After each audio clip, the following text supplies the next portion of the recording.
What happens when one of Hollywood's most respected actors walks onto a talk show set expecting a normal interview, only to be blindsided by a host who seems more interested in stirring up controversy than having an actual conversation? In just 32 seconds of one particular exchange, everything would fall apart, leading to a confrontation so intense that it would end with a legendary actor storming off set, leaving a stunned host and a shocked studio audience in his wake. Samuel L. Jackson settled into the plush chair across from Andy Cohen, ready for what he assumed would be another routine late-night talk show appearance. The audience applauded warmly as the cameras rolled. Jackson had done hundreds of these interviews over his decades-long career. He knew the drill: promote the new project, share a funny story or two, maybe play a silly game, and head home. Simple, professional, easy. But from the very first question, something felt off. Andy Cohen leaned forward with a smirk that didn't quite reach his eyes and said, "So Samuel, let's just get right into it. Your career lately, you've been doing a lot of these Marvel movies, right? Some people are saying you're just phoning it in for the paycheck these days. What do you say to that?" The audience went quiet. You could feel the tension immediately shift in the room. This wasn't a playful jab. This was an attack disguised as a question. Jackson's expression remained calm, but anyone who knew him could see the subtle tightening around his eyes. "Well, Andy," Jackson replied evenly, "I'd say those people probably don't understand what it takes to build a character across multiple films or the commitment required to be part of something bigger than yourself. But hey, everyone's entitled to their opinion." It was a gracious response, professional, measured, the kind of answer that should have allowed the interview to move forward smoothly. But Cohen wasn't done. Sure, Cohen continued, waving his hand dismissively. "But come on, you've got to admit, some of those roles, Nick Fury especially, you're basically just showing up, saying a few lines, collecting a check. It's not exactly the same as your earlier work, right? Not exactly Pulp Fiction level stuff." Jackson shifted in his seat, his jaw clenched slightly. "Actually, Andy, I take every role seriously, whether it's a 5-minute scene or a 2-hour leading performance. That's called professionalism. Maybe you've heard of it." The audience laughed nervously. There was an edge to Jackson's voice now, a warning that Cohen either didn't hear or chose to ignore. Cohen laughed, but it sounded forced. "Oh, come on, don't be so sensitive. I'm just asking what everyone's thinking. Let's be honest. When was the last time you did something that really challenged you as an actor?" "Challenged me?" Jackson repeated, his voice dropping lower. "You want to talk about challenges? How about memorizing 30 pages of technical dialogue? How about doing your own stunts at 60-plus years old? How about maintaining consistency in a character across a dozen films spanning over a decade? But sure, Andy, tell me more about what challenges me." The host shifted uncomfortably but pushed forward. Okay, I get it. You're defensive about this. Let's change subjects. Your personal life. There have been rumors about— "Stop right there," Jackson interrupted, holding up one hand. "My personal life is off limits, and you know that. That was made clear to your producers before I agreed to come on this show." Cohen's face twisted into something between a smile and a sneer. "Well, Samuel, this is my show, and I ask the questions I want to ask. If you didn't want to answer real questions, maybe you should have gone on one of those softball morning shows instead." The air in the studio felt electric now. The audience was completely silent, watching this confrontation unfold in real time. Jackson leaned back in his chair, studying Cohen with an intensity that would have made a smarter man back down. "Real questions?" Jackson said slowly. "Is that what you think you're asking? Real questions would be about my craft, about my experiences working with different directors, about the projects I'm passionate about. What you're doing is trying to create drama for ratings." Cohen laughed, but there was an edge of nervousness to it now. "Drama? You think I need you to create drama? Please. This is one of the most popular talk shows on television. I've had actual A-list stars sit in that chair." The insult hung in the air like a bomb, waiting to explode. The implication was clear and cutting.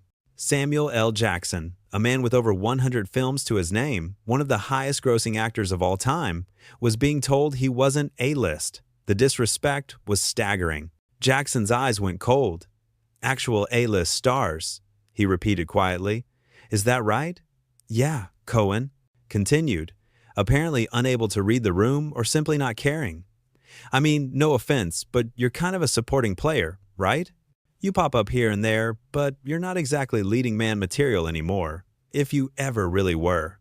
Several audience members gasped audibly. The crew behind the cameras exchanged shocked glances. This had gone way beyond playful banter or even provocative interviewing. This was a host insulting his guest on live television. "Let me tell you something, Andy," Jackson said, his voice steady but filled with barely controlled anger. "I've been acting since before you knew what a camera was. I've worked with Spike Lee, Quentin Tarantino, Steven Spielberg. I've brought characters to life that people quote decades later. I've earned the respect of my peers and my fans through hard work and dedication to my craft." Sure, Cohen interrupted, actually having the audacity to talk over him. "But that was then. This is now. And right now, you're gone. Basically a nostalgia act trading on past glory. I'm just saying what everyone else is thinking." Jackson stood up abruptly. The sudden movement made Cohen flinch back in his chair. For a long moment, Jackson just stared down at the host, and you could see Cohen's bravado cracking, real fear flickering across his face as he realized he might have pushed too far. "You know what your problem is, Andy?" Jackson said, his voice cutting through the silence like a knife. "You think being provocative is the same thing as being interesting? You think disrespecting people makes you edgy, but really, you're just insecure. You have to tear other people down because you have nothing of substance to offer yourself." "Now, wait just a minute," Cohen sputtered, trying to regain control. "You can't talk to me like that. This is my show." "Your show?" Jackson shot back. "This isn't a show. This is a circus, and you're the clown, and I'm done being part of it." Cohen's face flushed red. Whether from embarrassment or anger, it was hard to tell. "You walk off this set, and I'll make sure everyone knows what a diva you are. I'll tell everyone how unprofessional you acted." Jackson actually laughed at that, a short, sharp sound with no humor in it. "Go ahead, tell them. Tell them how you invited me on your show just to insult me. Tell them how you ignored the boundaries that were set. Tell them how you tried to humiliate a guest for ratings. I'm sure that'll make you look great." "I was just doing my job," Cohen protested weakly. "Asking tough questions is what I do." "Tough questions?" Jackson shook his head in disbelief. "Man, you don't know the difference between tough questions and just being disrespectful. A tough question challenges someone to think deeper, to reveal something meaningful. What you're doing is just trying to get a reaction so you can clip it for social media." The studio was so quiet you could hear the cameras humming. Every eye was on the two men, everyone waiting to see what would happen next. Cohen tried a different approach, his voice taking on a placating tone. "Look, Samuel, maybe we got off on the wrong foot here. Why don't you sit back down and we can start over? Have a real conversation." "A real conversation," Jackson repeated flatly. "Now you want a real conversation? After you've spent the last several minutes insulting my career, my choices, and me personally? No, Andy, I don't think so." "Come on, don't be like that," Cohen said, and there was actually a whine in his voice now. The power dynamic had completely shifted. The host who had been so confident in cutting just minutes ago now looked small and desperate. "You're making a big deal out of nothing. I was just having some fun." "Fun?" Jackson's voice rose slightly. "You think insulting someone is fun? You think making your guest uncomfortable is entertainment? That says a lot more about you than it does about me." Cohen's producer was frantically gesturing from off-camera, clearly trying to signal something, but neither man was paying attention. This moment had taken on a life of its own. "I have interviewed hundreds of celebrities," Cohen said, his voice getting defensive now, "and none of them have ever reacted like this. Maybe you're the problem here." Jackson took a step closer to the desk separating them. Cohen instinctively leaned back. "Or maybe," Jackson said, his voice dangerously quiet, "I'm just the first one who had the guts to call you out on your behavior. How many other people sat in this chair, smiled through your insults, and then left here feeling disrespected? How many of them just took it because they didn't want to make waves?" I don't," Cohen stammered, completely losing his composure now. "You don't what? You don't think about how your words affect people? You don't care as long as you get your viral moment?" Jackson shook his head. "That's the problem with people like you. You hide behind the excuse of being honest or edgy, but really, you're just mean. And you think because you have a platform, that makes it okay." The audience was riveting, watching this masterclass and standing up for oneself. Some were nodding along with Jackson's words. Others looked uncomfortable, as if they were witnessing something they shouldn't be seeing. Cohen tried to regain some control. "You know what? Fine. If you want to leave, leave. I don't need you. I've got plenty of other guests who are grateful to be here." "Grateful?" Jackson let out another laugh. "Man, you really don't get it. People don't come on talk shows to be grateful to the host. It's supposed to be mutually beneficial. You get content, they get exposure. But you've turned it into something ugly. You've made it about power and humiliation." "I've made it successful," Cohen shot back, some of his earlier arrogance returning. "This show is a hit. People love it." "People love watching car crashes too," Jackson replied. "That doesn't make them good. You've built your success on making people uncomfortable, on catching them off guard, on creating conflict. And maybe that works for you. Maybe your audience eats it up. But it's not journalism. It's not even entertainment. It's exploitation." Cohen's mouth opened and closed like a fish. He clearly hadn't expected this level of pushback, this articulate and devastating critique of not just this interview, but his entire approach to hosting. "You're being ridiculous." Cohen finally managed. "You're turning this into some big moral issue when I was just trying to have an interesting conversation." "Interesting?" Jackson's eyebrows rose. "You think asking me if I'm phoning it in is interesting? You think implying I'm not a real A-lister is interesting? Andy, that's not interesting. That's lazy. That's what someone does when they haven't done their homework and don't have anything meaningful to ask." "I did my homework," Cohen protested. "I know all about your career." "Then act like it," Jackson snapped. "If you know about my career, ask me about the choices I've made, the characters I've connected with, the directors I've learned from. Ask me something that shows you actually respect my work instead of trying to tear it down." Cohen's face was now fully red, a mixture of embarrassment and barely suppressed rage. "You know what your problem is?" he said, his voice rising. "You can't take criticism. You're so used to everyone kissing your behind that when someone actually challenges you, you fall apart." "Challenges me?" Jackson's voice was incredulous. "Man, you haven't challenged me. You've insulted me. There's a difference. A challenge would be asking me to defend an artistic choice or explain my process. What you did was just try to belittle me." The tension in the room had reached a breaking point. It was clear this interview was beyond saving, beyond any hope of redemption. Both men were locked in a battle of wills, and neither was backing down. "Fine," Cohen said, throwing his hands up. "If you're so offended, then leave. Walk out. But don't come crying to me when people see this and think you're difficult to work with." "Difficult?" Jackson's voice was steady, controlled, but filled with an intensity that was almost scary. "I've worked in this industry for over 30 years. I've worked with hundreds of directors, thousands of crew members, countless actors. And you know what? I've built a reputation for being professional, prepared, and easy to work with. One tantrum from a talk show host isn't going to change that." "Tantrum?" Cohen's voice went up an octave. "I'm having a tantrum? You're the one standing up, making a scene, lecturing me on my own show. I'm standing up because I have self-respect," Jackson replied. "Something you clearly don't understand. You think keeping your seat and taking abuse is professional? I think knowing when to walk away from a toxic situation is professional." The words hit Cohen like physical blows, his face contorted with anger and humiliation. "Get out," he said suddenly. "Just get out." "I don't want you here anymore," Jackson smiled, but it was a cold smile, one that didn't reach his eyes. "Oh, now you're kicking me out? Interesting. A minute ago, you were begging me to stay and start over. Make up your mind, Andy." "I said get out." Cohen was almost shouting now, completely losing control. The smooth, confident host persona had completely shattered, revealing someone petty and small underneath.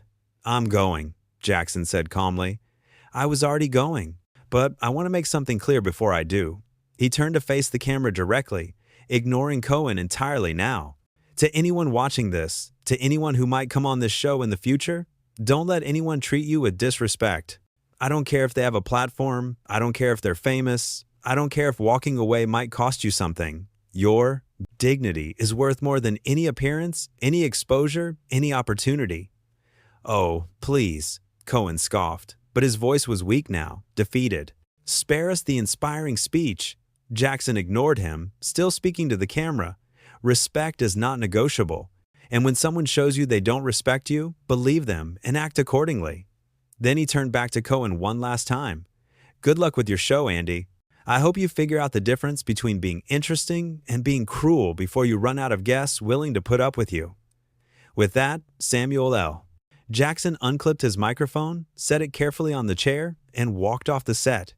His footsteps echoed in the silent studio. The camera caught Cohen's face, a mixture of shock, anger, and something that looked almost like shame. The audience didn't know whether to applaud or sit in stunned silence. Most chose silence. As Jackson reached the edge of the stage, one of the crew members, a young production assistant, actually started clapping. Slowly, tentatively, a few audience members joined in, then a few more. Within seconds, a significant portion of the audience was applauding Jackson's exit, a standing ovation for a man who had stood up for himself. Cohen sat frozen at his desk, watching his show fall apart in real time. His producers were shouting instructions through his earpiece, but he seemed unable to move, unable to speak, unable to do anything but watch as his guest walked away with more dignity than Cohen had shown throughout the entire encounter. Jackson paused at the exit just for a moment and looked back, not at Cohen, but at the audience. He gave them a small nod, an acknowledgement of their support, and then he was gone, disappearing behind the curtain and out of the studio. The silence that followed was deafening. Cohen finally seemed to snap back to reality, looking around at the cameras, at his crew, at the audience that was now looking at him with expressions ranging from disappointment to outright disgust. Well, Cohen tried, his voice shaky, attempting to salvage something from this disaster. That was certainly unexpected, but no one was buying it. The mask had slipped too far. Everyone had seen who he really was underneath the carefully constructed persona. The host who built his brand on being provocative had finally pushed someone too far, and instead of getting the explosive content he wanted, he had gotten exposed. A crew member called for a commercial break, and as soon as the camera stopped rolling, Cohen slumped in his chair, the reality of what had just happened hitting him all at once. His staff gathered around, some trying to console him, others clearly upset about what they had just witnessed. Meanwhile, backstage, Samuel L. Jackson was already on his phone, calling his publicist. His voice was calm, measured, completely in control. This wasn't his first rodeo. He had been in the business long enough to know that sometimes you have to stand up, speak your truth, and let the chips fall where they may. The makeup artist who had worked on him before the show approached hesitantly. "Mr. Jackson," she said quietly, "I just want you to know, a lot of us back here, we saw what happened, and you were right.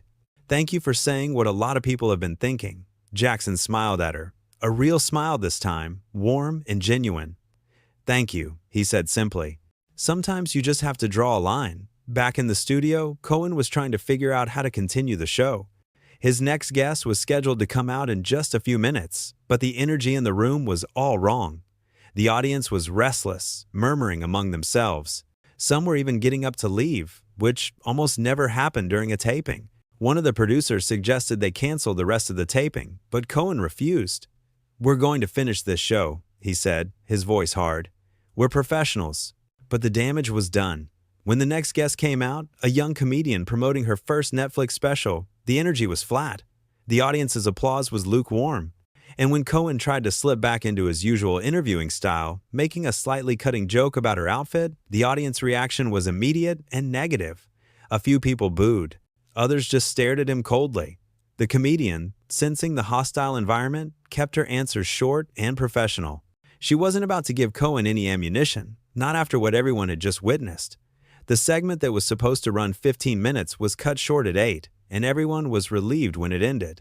As the show wrapped up and the audience filed out, the conversations were all about one thing: Samuel L. Jackson's walkout. People were already pulling out their phones, texting friends, posting on social media. This was going to be everywhere within hours.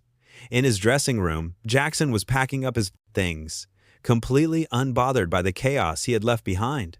His phone was blowing up with messages from friends and colleagues who had heard what happened. Most of them were supportive. Many shared their own stories of uncomfortable interviews with Cohen, moments where they had bitten their tongues and smiled through disrespect. One message in particular made Jackson pause. It was from another actor, someone he respected deeply, who wrote, "Just heard what happened. Good for you. Someone needed to do that. He's been getting away with that behavior for too long." Jackson typed back a simple response: "Sometimes you just have to stand up."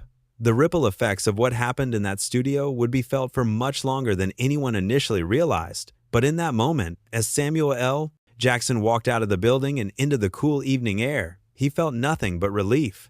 He had stood his ground, spoken his truth, and refused to be diminished by someone who thought their platform gave them the right to be cruel. And that, more than any interview could have done, showed exactly who Samuel L. Jackson was. A man who knew his worth and refused to accept anything less than respect.